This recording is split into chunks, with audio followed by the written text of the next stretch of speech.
الحمد لله رب العالمين والصلاة والسلام على أشرف المرسلين وعلى آله وصحبه أجمعين ثم أما بعد. عن أبي الدرداء رضي الله عنه أن النبي صلى الله عليه وسلم قال: ألا أنبئكم بخير أعمالكم وأزكاها عند مليككم وأرفعها في درجاتكم وخير لكم من أن تنفقوا الذهب والورق وخير لكم من أن تلقوا عدوكم فتضربوا أعناقهم ويضربوا أعناقكم. قالوا بلى. قال صلى الله عليه وسلم: ذكر الله. ذكر الله. This hadith is amazing. I don't think any hadith would give you this explicit value of dhikr. To just remember Allah subhanahu wa ta'ala, whether it is in tasbih or tahleel or tahmeed or takbir or enjoining good or forbidding evil or prayer or anything that reminds you of Allah subhanahu wa ta'ala is referred to dhikr. It is not limited to just tasbih and tahleel. But the way the Prophet sallallahu alayhi wa sallam puts it, it just it doesn't have a value. I mean, the value is so huge. Look how he said it. He said, shall I? Look how inviting the way he puts it, sallallahu alayhi wa sallam, to the companion. Shall I tell you about the best of your deeds? That could be enough. But he said, and the purest sincerity. You have to have sincerity. And this automatic sincerity, the purest with your Rabb, with your Lord, and the highest that exalts you to the highest level with Allah subhanahu wa ta'ala. So you're talking about it's so good, it's so pure, and it praises you so high in Jannah. Then he added, sallallahu alayhi wa sallam, it gets deeper, more rewarding than spending gold and silver in sadaqah. Then it gets even deeper,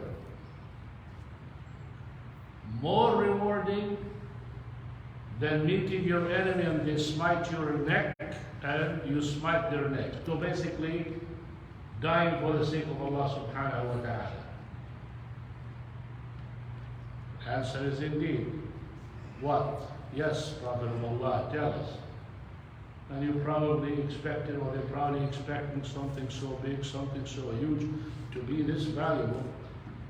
He said, Thikr Allah. Just as simple as that. If you think about it, it's simple.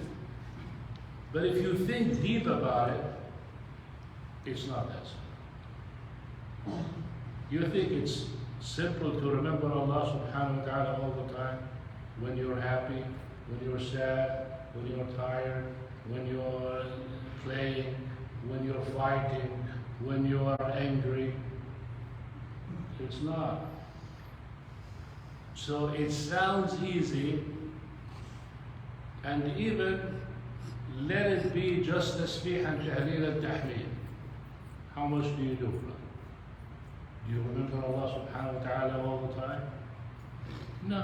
You might do tasbih now, you might do it here and there. So remembering Allah subhanahu wa ta'ala at all time really deserves that. Because you are living with Allah subhanahu wa ta'ala 24/7. And the best way to do this is to follow Sunnah. Actually, the only way to do it is to follow the Sunnah.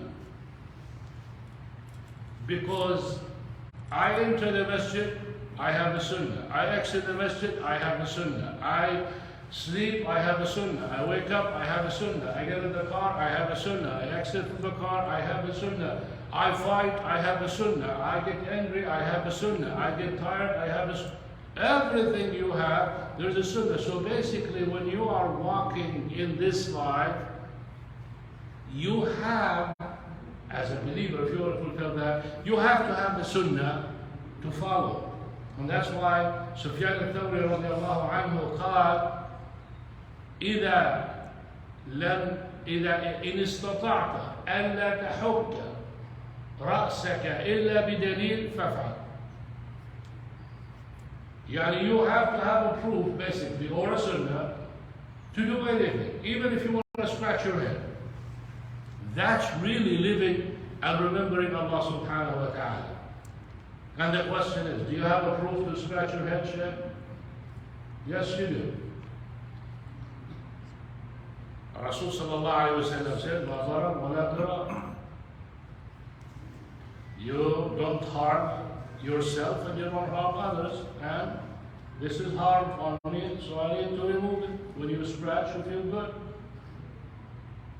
So the question, the thing is know the sunnah of the Prophet sallallahu alaihi wasallam, and as you go in life, you're constantly remembering Allah subhanahu wa ta'ala.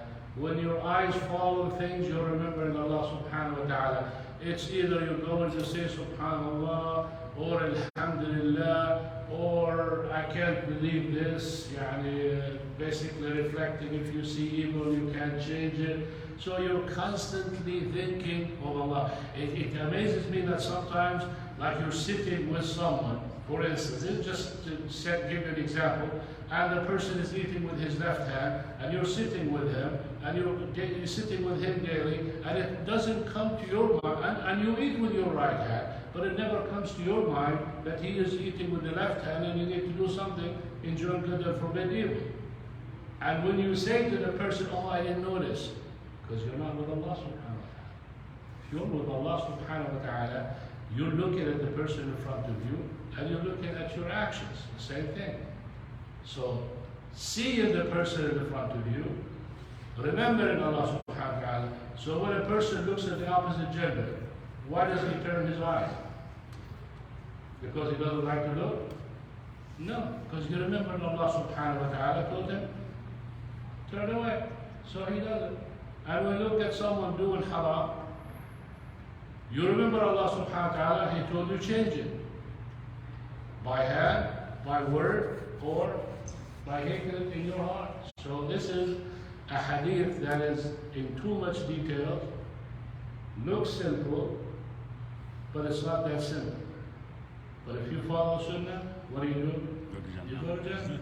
سبحانك اللهم وبحمدك أشهد أن لا إله إلا أنت أستغفرك وأتوب إليك. السلام عليكم.